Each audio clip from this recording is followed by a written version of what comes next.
Get it pulled up. So the world might be going to hell, but at least, and despite the subject matter of the game, at least we have some good news.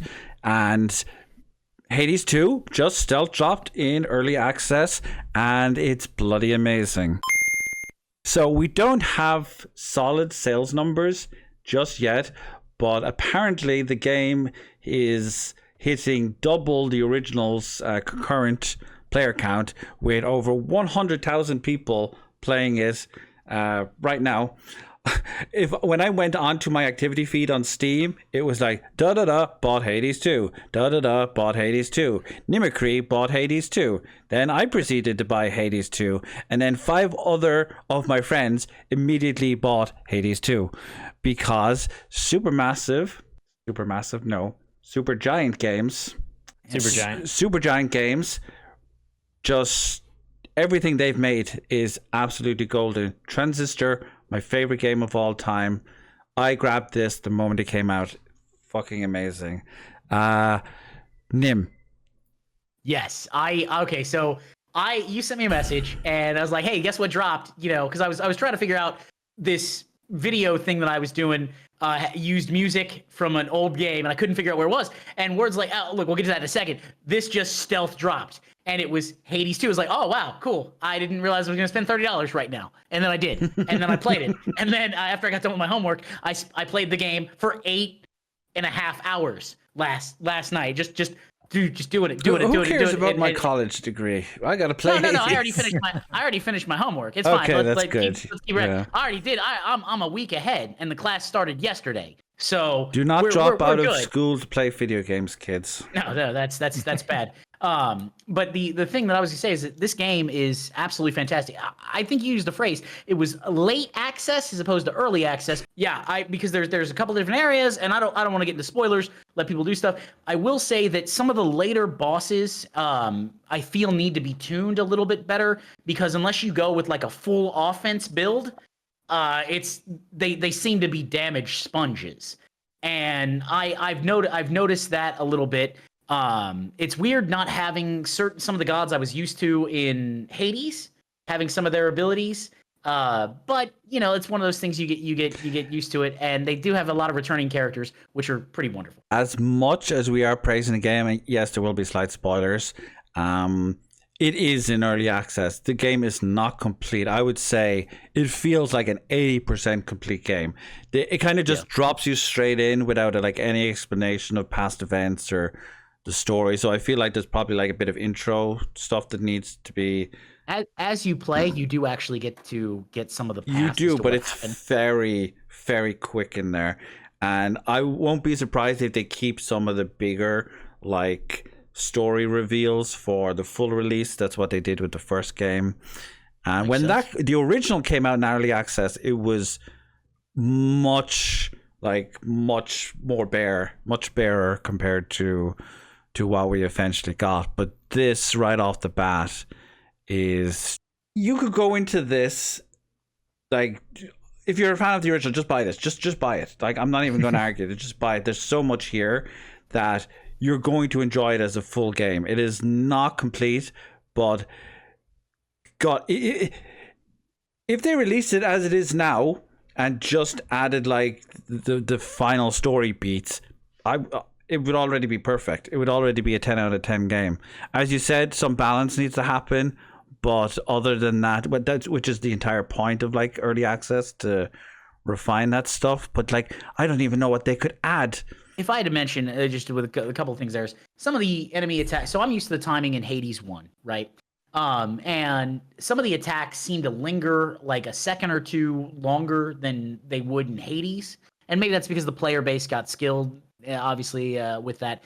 The other thing is that, it seems like some of the boons you get from the gods are not quite, maybe I just don't play with them, because there's a couple, they added a whole new type of attack.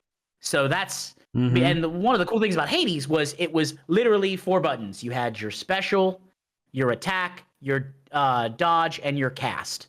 And then later on you could get some summons and some other things. And there it is, Hades 2. Yeah, it's on Steam. It's Steam Deck qualified, so you can do that. There were, and more importantly, the people playing for Steam Deck had some technical issues. Supergiant Games has a thread on their Twitter thing like, hey, if you're having issues, these are the steps, so you can get that fixed.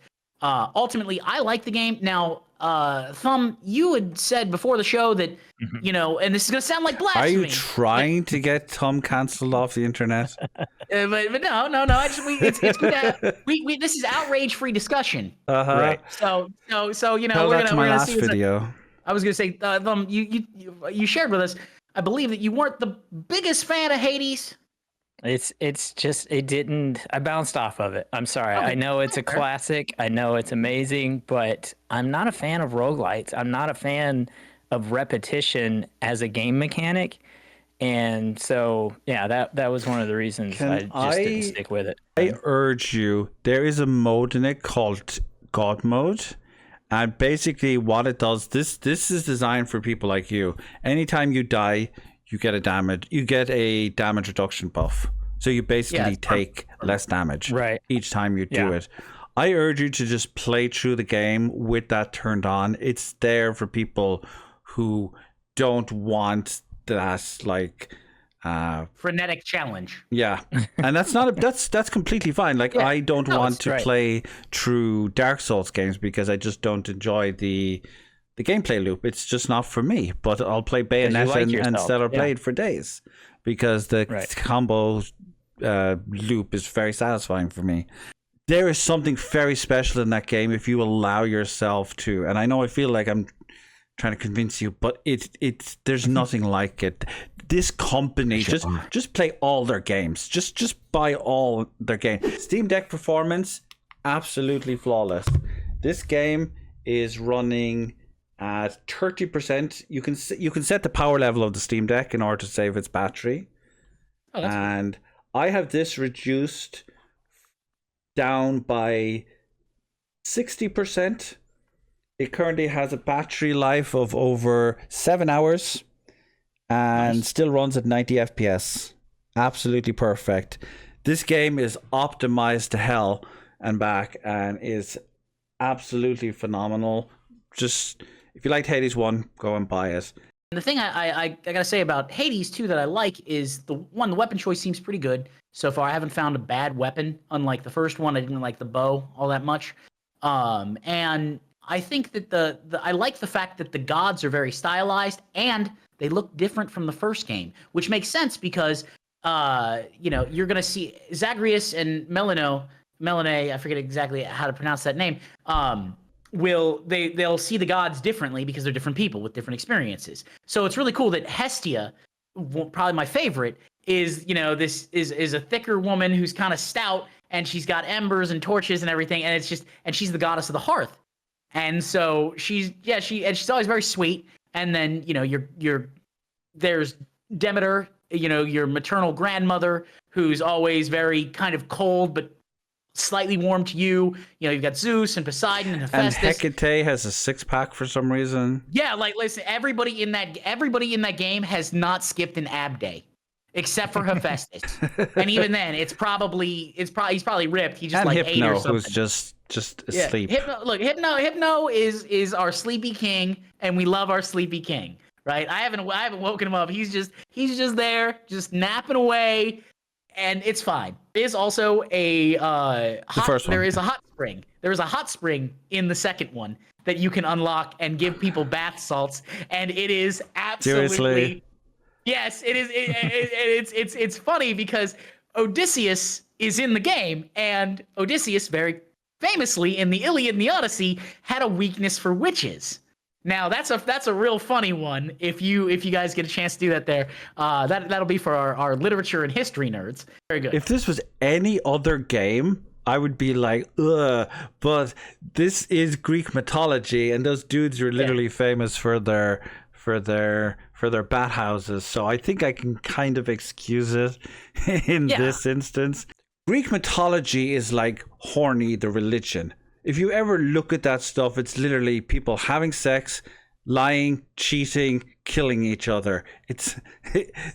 that's Greek mythology in a nutshell. So I feel it would be out of place. Oh, also everybody's gay. So if that wasn't in the game, I would be surprised. Impressions on the game? Okay, so honestly, I really like the game. It was worth the $30 I spent, especially as an early access. Once you buy it, Supergiant Games has said with the version 1.0 release, they're gonna have all your progress carry forward, and you don't have to rebuy it. So it's. I was gonna ask about the progress. For all intensive purposes, we'll do our best. They said it might not be perfect, but they will do everything in their power to allow you to like just keep playing. Yeah, and obviously, I think that's that's a good faith thing there, as opposed to the Activision model, which is keep paying. So that'll be there. I like it, and for whatever reason, if you like the first one, you'll really like the second. It is a little bit of a difficulty spike because you don't have all the things you have with Zagreus, and you have to relearn because some of the gods I haven't seen yet. I don't know if they're in the game or maybe for later. Just keep that in mind. I'm gonna buy Hades 3. Why? Because I've had an excellent time with Hades 1. I've had an excellent time with Hades 2. And Supergiant so far has been like, what do we keep making really fun things for you to buy? And I'm like, you heard it here, please. folks. Supergiant Games make Hades 3. Yeah, like I will open my wallet and be like, take the money. I don't have any cash on me right now, but take the money. It's predictable, though. I mean, if I told you Bethesda or Sony bought Supergiant Games, just imagine, I would like Hades 3 from Activision. Tell me what that game is. I would immediately light a candle and have a silent eulogy for the memories I had with Supergiant Games. That's who's making AAA games. Like a Ubisoft version of Hades is going to be totally different. The sad thing is, like, Ubisoft did bring out a really good game recently. It's called Prince of Persia. Prince of Persia, yeah. Lost Crown, I think. And it's a damn good game. There's no microtransaction bullshit. There's no season pass. It's just a full game from start to finish, and you get to play it. Can you do more of that, please? Can you just make a game? Just make a game. Before we wrap this up, Tom, how could we convince you to play Hades? Is there a season pass? No, that's not. Wow, that's sarcasm. Yeah, no, I bloody hope so. Seriously, how could we convince you to try out this game? I don't know. I've played it before. I mean, I'll give it another shot. Turn on the God mode. It'll let you play through it without as much repetition. You'll get to experience the story, and you'll see. I think it will allow you to see. I love the style of it. Yeah. The everything they make. Team nailed it out of the park. They've never made a game that isn't mind-bogglingly beautiful. Transistor, if you've ever heard of it, is my favorite game of all time. Bar none. Another one with a great style to it. Just absolute perfection. Hades 2, wonderful. Support these companies. Don't support Microsoft. And keep your eye on Sony because they're dodgy right now. So hey there, folks. I know nobody wants to listen to a creator shill themselves for 90 seconds, so I'm not going to. If you enjoyed this, we do the show live every Sunday on Twitch at 6 p.m. BST. Feel free to pop over TNEQL. And if you would like to support us in making the channel bigger and helping it grow, you can also check us out on Patreon. Also as TNEQL. Take care of yourselves. Stay beautiful.